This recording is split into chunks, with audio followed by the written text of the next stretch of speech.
un poquito acerca de las cifras actuales, ¿no? El MINSA está reportando 21.072 muertos, pero como sabemos, si comparamos los números de las direcciones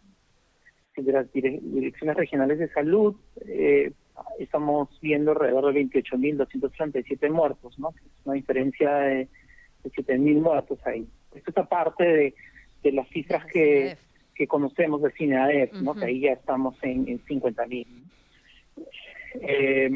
La diferencia entre el MINSA y la Tiresa, la más grande la estamos viendo en La Libertad, ¿no? Que hay como 1.200 muertos más de los que se reportan, ¿no? Y en Ucayali, que son 700 más. Todavía no tenemos, estamos mirando la cantidad de casos positivos. De nuevo digo que nos interesaría bastante saber la cantidad de casos activos, ¿no? Estamos pidiendo eso hace mucho tiempo. Acerca de digamos, los valores de R, que hemos podido volver a calcularlos, porque se han vuelto a publicar los datos abiertos. Sabes que ya no se publican diariamente como se hacían antes, sino cada cierto tiempo, no cada 4 días o cada 5 días. En todas las regiones está el valor de R encima de 1, que significa que el virus está creciendo, ¿no? El valor en Lima es de un R de 1.59, que es mayor al que era en el 17 de abril, ¿no? Que era 1.55. Estamos revisando esos valores de crecimiento que teníamos a comienzo de la pandemia. ¿Podemos rescatar algo? De pronto no se están dando estos datos abiertos con la regularidad de antes, pero quizá son mucho más limpios, mucho más exactos a la realidad en la última revisión que usted ha podido tener. No, es igual que antes. Igual. ¿No? Simplemente que no se publican, digamos, con la misma regularidad que se hacía antes. Todavía no han encontrado una explicación técnica al no publicarlos diariamente, pero pues es así, a veces las cosas no pero perdón, Ray, que te interrumpe. Entonces, ¿no? en ese punto hemos retrocedido. Hay menos publicación de datos abiertos. Esto no es bueno. Definitivamente. Y si me dices que no había una explicación técnica, desgraciadamente he visto que en sendas entrevistas a Pilar Macetti, ministra de Salud, pues no la han cuestionado por este tema, que me parece es volver un poco a lo que se solucionó de alguna manera, pero que finalmente volvemos a retroceder y volvemos a dejar de publicar esta información que es fundamental. Un punto entonces para no insistir ese tema con el Ministerio de Salud. ¿Qué otras cosas, Ray, ves que nos esté llevando, desgraciadamente, a la situación de vuelta de números que se siguen elevando tanto en contagios como en muertes? Bueno, creo que para muchos que hemos estado haciendo los números y que le pones un poquito de razonamiento, esto no es sorpresa que los números iban a subir. Claro. O sea, eso es normal en todos los países donde has tenido una cuarentena y luego sales de la cuarentena, los números suben. Pero normalmente lo que le sigue a salir de la cuarentena es tener una estrategia cohesiva, articulada, clara de qué es lo que vas a hacer para tratar de mantener esos valores debajo de 1, ¿no? En nuestro caso, digamos, estamos todavía desordenados, no hay otra manera de decirlo, lamentablemente, ¿no? Yo te doy un ejemplo claro, ¿no? O sea, yo miro los números de Lima en bruto, ¿ok? O sea, sí, la cantidad de distritos que están teniendo problemas actualmente, ¿no? Y para mí, por lo menos, es netamente claro de que va a existir un momento en el que vamos a regresar a una cuarentena en Lima, ¿no? Ahora, si le quieres llamar cuarentena focalizada, restrictiva, que sea, lo que sea que le quieras llamar, va a ser una cuarentena, ¿no? Entonces hay dos opciones para eso, o lo haces sectorizado, o haces toda la provincia de Lima, ¿no? Y en este caso, la pregunta que nos tenemos que hacer y que tenemos que exigir honestamente es ¿cuál es el indicador que estamos utilizando para decir, oye, estamos listos para entrar a una cuarentena? ¿Y cuál es el indicador que estamos diciendo, oye, estamos listos para salir? Eso. ¿No? Ahora, sí, por favor. Eso no se ha dicho y se pide y normalmente, ¿sabes? En los otros países tú tienes casos activos y dices, cuando estás encima de este rango, tenemos que entrar, lamentablemente. Cuando estás debajo de este rango ya puedes salir. Pero si nosotros como ciudadanos no pedimos eso y o lo pedimos y no lo dan, tenemos que hablar un poquito más alto, ¿no? Ahora, pero Ray, eso va desgraciadamente en la misma línea de que si no tenemos datos abiertos, eso nos lleva a la conclusión de que igual vamos a seguir el criterio de algunos iluminados en el gobierno para saber cuándo podríamos o no entrar a una cuarentena, llámala como tú bien dices, focalizada o toda la provincia, pero seguimos al criterio de algunas mentes sin tener criterios médicos de salud que nos digan, oye, aquí se debería entrar y aquí no. Claro, o sea, nosotros, no sé si has escuchado mucho este término de sin ciencia no hay futuro, ¿no? Varios de nosotros hemos estado hablando acerca de esto. Sí, Se claro. trata mire, estas decisiones se tienen que tomar con ciencia. No es la opinión de una persona que tenemos que entrar en cuarentena, no es la opinión de una persona que tenemos que estar y tener toques de queda más temprano, o cerrar los domingos, o qué sé yo. No se trata de opiniones, se trata de hacerlo basado en ciencia, ¿no? En ciencia clara, transparente. Señor Burjún, ahora, dicho eso, ¿no? Y en esta misma línea, la señora Pilar Macetti ha mencionado prácticamente que se va a tomar en consideración la cifra, digamos, más dura, que es la del SINADEF, ¿no? O sea, ya nos vamos a remitir a este total para poder visualizar este panorama como el peor, ¿no? Porque allí la cifra es mayor. ¿Cómo se evalúa que se tome esta determinación? Sí, bueno, a ver, ahí cuando hablamos de la cifra de muertes, ¿no? Yo personalmente no pienso que sea el peor de los casos, porque aún así estamos hablando de muertes registradas y todavía hay como un rango pequeño, sí es pequeño, pero de muertes que no entran al sistema de registro, ¿no? Sobre todo en provincia. De nuevo, concentrarnos en la cantidad de muertes, que es algo terrible. Yo entiendo por qué nos concentramos, yo entiendo por qué la gente habla mucho de eso, pero a mí lo que me preocupa es la situación actual, ¿no? La situación actual es basada en cuántos casos activos tienes en la zona en la que estás, ¿no? Tú sabes, cuando los casos activos bajan, estás haciéndolo bien. Cuando los casos activos suban, estás haciéndolo mal. En el caso de muertos siempre van a aumentar. Entonces, pruebas moleculares rápidas, ¿no? Mejorando. Que nos va a dar el resultado Sí, al día de hoy, ¿no? No dentro de 4 o 3 días.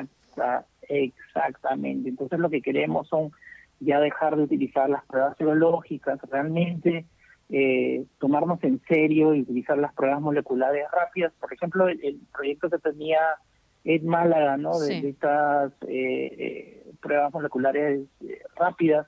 Nosotros a este momento ya podríamos estar produciendo 1 millón de esas al mes. ¿No? Imagínate qué haríamos con eso, podríamos medir todo excelente, ¿no? Todavía estamos en problemas burocráticos. Sí, tal cual. Eso lo hemos conversado con Edward más de una vez. La cantidad de pruebas también se ha reducido. Es un problema también, más allá del tipo de pruebas, como tú dices, ya deberíamos estar en moleculares, pero desgraciadamente no ha sucedido eso. ¿La cantidad de pruebas rápidas también ha disminuido en comparación con meses anteriores? Sí, lo que estoy midiendo más que la cantidad en bruto, estoy midiendo el ratio. Entonces, sí veo que hay más pruebas moleculares, menos rápidas, pero de nuevo, ¿no? Es casi, cuando los miras las cantidades en bruto, te sirven para saber a nivel país, pero son uno de esos indicadores, digamos, no tan relevantes. Tú quieres saber cuántos se están haciendo en Arequipa exactamente, cuántas pruebas moleculares se están haciendo en las zonas donde queremos medir exactamente lo que está pasando, ¿no? Entonces, si yo no mido, yo no sé qué pasa.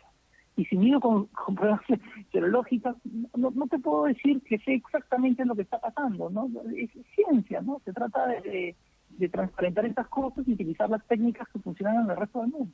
Uh-huh. Ahora, permítanme volver nuevamente a la cifra de los fallecidos para interpretar bien los datos, porque realmente llama la atención y asusta un poco que en la sala situacional, por ejemplo, el porcentaje de letalidad ha ido creciendo cada vez más y ahora caminamos al 5%. ¿Cómo debemos tomarlo? En realidad, ¿cómo debemos tomar esta cifra teniendo en consideración justamente que no se conoce el total ni lo más cerca el número de personas contagiadas por la falta justamente de estas pruebas que nos digan al día de hoy quiénes son positivos? Claro, mire, yo hago esta pregunta, ¿no? Que tal vez es un poco tonta, pero es, si el MINSA me dice 21.000 muertos y las Piresas me dicen 28.000 muertos, y la ministra de Salud me dice que en realidad son 46, 42, no sé cuánto dice, pero mis cálculos son en 50, en fin. Entonces, la pregunta es, ¿para qué me sirve tener una tabla situacional que me dice 20.000 y todo el mundo sabe que ese número no es correcto, ¿no? Entonces, ¿cómo puedo hacer cálculos que sean estadísticamente correctos si todo el mundo sabe que esos valores no son correctos? Entonces, la solución no es agarrar y decir, oye, acá me dice 5%, ahí me dice 4%. La solución es decir, mira, ya, no podemos medir, sí podemos medir aquí, no podemos medir ahí, hacer una estrategia que tenga sentido, con bases científicas, y hacer el trabajo. Esta pandemia no se va a desaparecer en un mes, no se va a desaparecer en 2 meses, ni siquiera se va a desaparecer hasta diciembre, ¿no? Entonces, hay que ponernos las pilas y seguir el ejemplo del resto del mundo. Estos problemas con las cifras evidentemente también dificultan que llegue el mensaje desde el Ejecutivo en el que se pide a la gente que tenga más cuidado. ¿Crees que además, evidentemente, de la responsabilidad de cada persona, esto no permite evidentemente que haya una comunicación eficaz? Mire, yo creo bastante, a mí no me gustan mucho las críticas de la gente en general. O sea, yo creo que la gente se acata, se ponen las máscaras, si tú le dices que se ponen las máscaras. Si tú haces una campaña y le dices, mira, esto es lo que está pasando ahorita, en tu zona que está de color rojo, tienes tantos casos activos y se está muriendo tanta gente esta semana. La gente no es tonta, la gente, si tú les explicas qué es lo que vas a hacer, ellos van a acatar. Pero si tu mensaje es, todo está bien, estamos reactivando todo económicamente bien, estamos entrando a la siguiente fase, estamos abriendo el fútbol, entonces el mensaje que están recibiendo es, ya todo está bajo control, y sucede lo que estaba sucediendo esta semana, ¿no? Correcto. Raya, a ver, la ciencia, ¿no? Sin ciencia no hay futuro, yo diría que tampoco hay presente, pero en el tema de la ciencia uno busca finalmente los mejores, digamos, ¿no? La cifra, la data dura, por más que suene bonito o fea, eso no importa. Finalmente la data dura siempre te va a ayudar a tomar mejores decisiones, ya sea fea o, digamos, más leve para que la gente no se sienta tan mal. Ahora, debo suponer que primero se tomó como una virtud, como algo positivo, que el gabinete cateriano que puso la ministra Macetti, ministra de Salud, que se ha mantenido, sinceró las cifras. Ese fue el término, sincerar respecto a lo que acaba de comentar Fátima, que si bien, como tú has dicho, me parece una locura que hayan 3 cifras, pero por lo menos la doctora Macetti dice, bueno, voy a tomar la más cruda, la más dura, para a partir de ahí tomar decisiones, digamos, más apegadas a la realidad. Pero ¿cómo debemos entender que eso se haya sincerado y luego automáticamente tú me digas que la data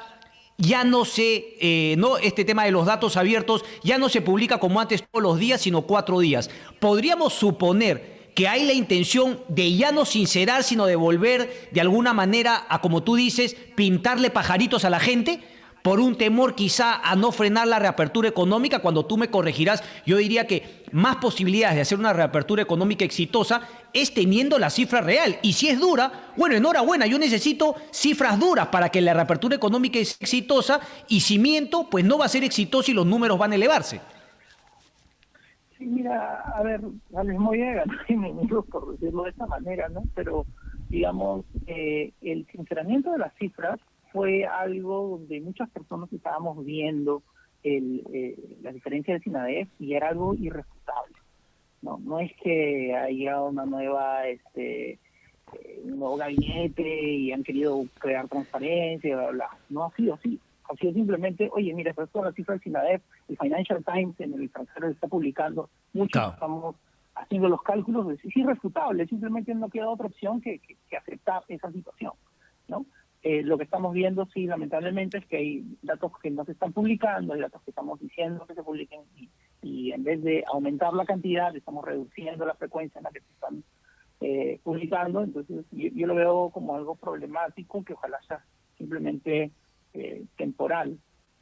Para mí, lo que me causaría confianza es publicar la situación actual, ¿no? La situación actual significa indicadores de casos activos, significa camas UCI por provincias, significa cantidad de test por distrito, significa este tipo de cosas que te dicen, oye, la cosa está de esta manera, porque al fin y al cabo no somos niños, O sea, a mí, por lo menos, no me gusta que me escondan y me digan, ¿sabes qué? No quiero que te sientas mal, entonces te voy a decir que todo está bien. No es así, estamos en una pandemia, hay gente que se está muriendo, estamos suspendiendo nuestros derechos constitucionales para no movernos, porque es lo que va a pasar, ¿no? Hay empresas que se están quebrando, entonces tenemos que verlo como una guerra y no pintarlo como si fuera pues un programa de niños, ¿no? Ajá. Correcto, correcto. Preocupante lo que me dices. Una última de mi parte, Fátima. El tema del contact tracing lo dijiste en más de una columna, Raí, ¿no? El digital y obviamente el físico, que incluía, tú me corregirás, algo de 15 millones al mes para finalmente personas puedan ir como un ejército a detectar los contagiados y los contactos. Pues veo que no se ha desarrollado a pesar de que tú y otras personas en las ciencias pues habían aportado, entiendo, un aplicativo, un software, pero no veo ni el físico ni el digital en marcha. Exacto. O sea, si tú ves en otros países, a veces el físico es simplemente un papelito. Mira, yo te doy un ejemplo. Hay varios países donde tú vas a un restaurante y lo que hacen es sin ningún papelito con un lapicero. Y la gente apunta su nombre, su DNI, su número de teléfono, ¿no? Y durante este rastreo de contactos, cuando una persona que ha sido encontrada que es infectada, que está infectada, dice, oye, he ido a este restaurante, una persona llama a ese restaurante, la persona que está investigando, el rastreador de contactos, llama a ese restaurante y pregunta, oye, dame los números de teléfono de todas las personas que han estado de esta hora a esta hora. Es netamente papelito, lapicero, cada vez que entras al restaurante se hace de esa manera. Y es una política que puedes poner algo muy simple para los restaurantes, estoy dando un ejemplo, ¿no? Entonces, cuando estamos reactivando la economía, tenemos que pensar muy bien cuál es la estrategia para reducir esos valores con rastreo de contactos y, en el peor de los casos, cuando ya la situación está mal, pues ya te va a tocar hacer tu cuarentena, pero no de un día, no cuarentena solo el domingo, porque no tiene sentido hacerlo de esa manera, sino de algo establecido como en el resto del mundo, que puede ser 15 días, y luego entras a tu estrategia de rastreo de contactos, ¿no? Es lo que hace el resto del mundo. Correcto. Muy bien. Señor Rayi Burjún, muchas gracias por la comunicación. Gracias por estar atento y por no cansarse en este reclamo continuo de que miremos las cifras desde el punto de vista científico.